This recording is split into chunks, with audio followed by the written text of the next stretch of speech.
Se Adão e Eva tiveram como filhos Caim, Abel e Sete, quem foi a pessoa com quem Caim se casou? Ou então eu tenho uma outra pergunta. Após Caim sair da presença de Deus, de quem que ele tinha medo? Mais profundo ainda, será que existiam outros povos na Terra?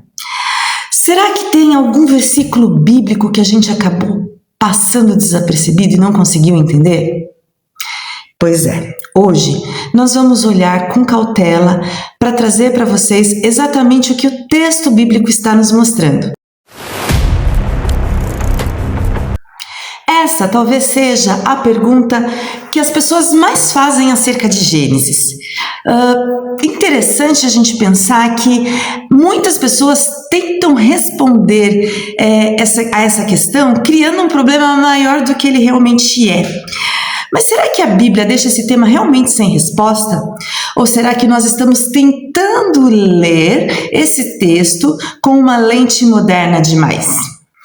Quando nós vamos ao texto bíblico, ali no livro de Gênesis, capítulo 5, ele está falando que Adão viveu 800 anos e teve filhos e filhas.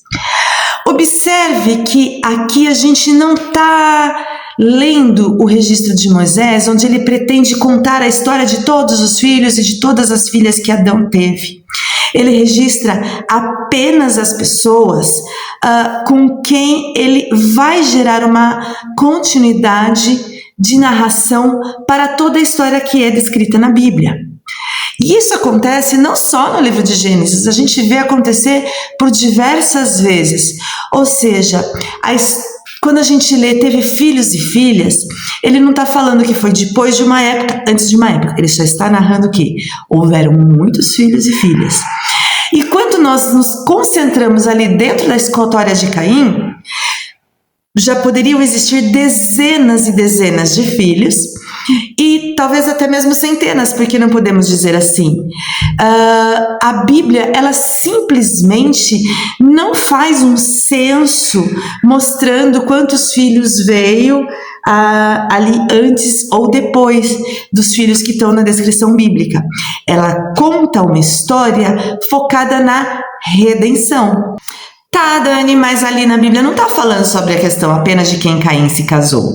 Ele está falando ali no capítulo 4 de Gênesis, versículo 16, onde a gente lê: Retirou-se Caim da presença do Senhor e habitou na terra de Nod, ao oriente do Éden.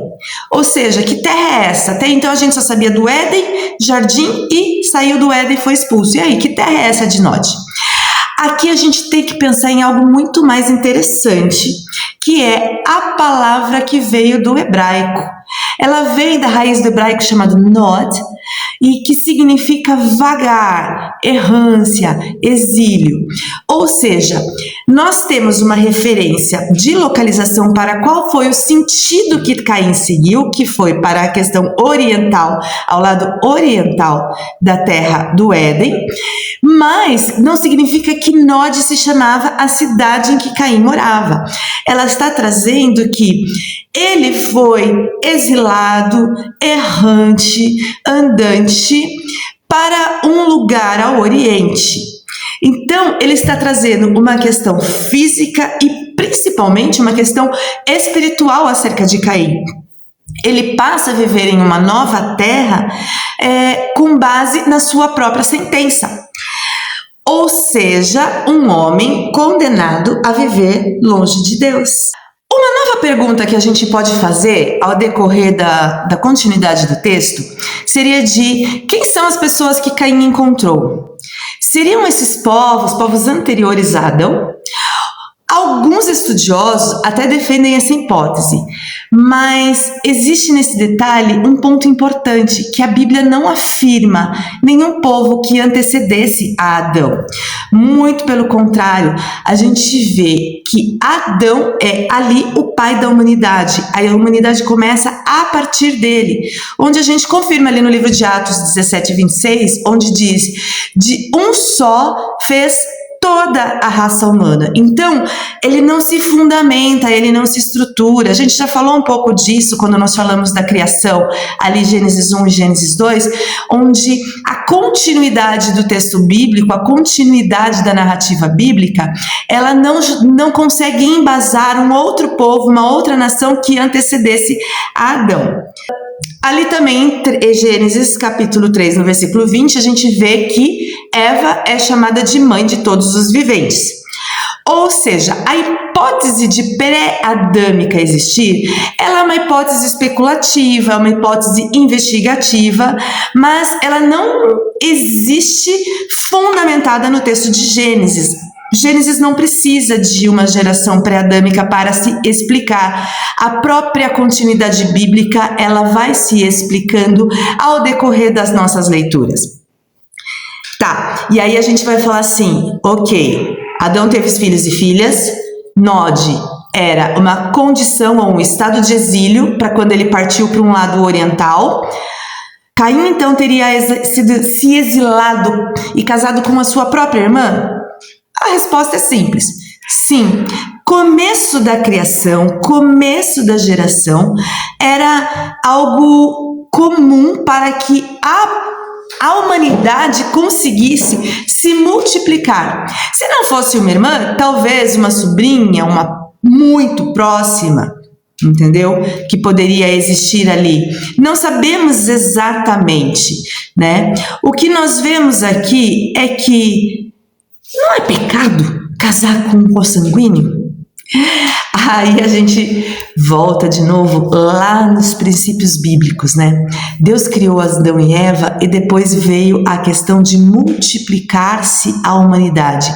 E essa multiplicação de humanidade, ela foi contínua e crescente.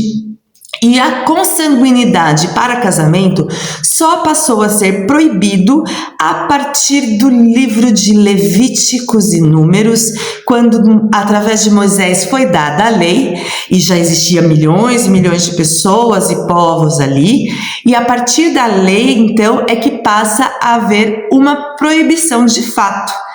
Então, a gente está falando aqui da criação até a lei ser estipulada que não poderia mais haver a relação entre consanguíneos, passaram-se séculos acontecendo. Então, a gente vê ali em Levítico capítulo 18 acontecendo efetivamente essa proibição.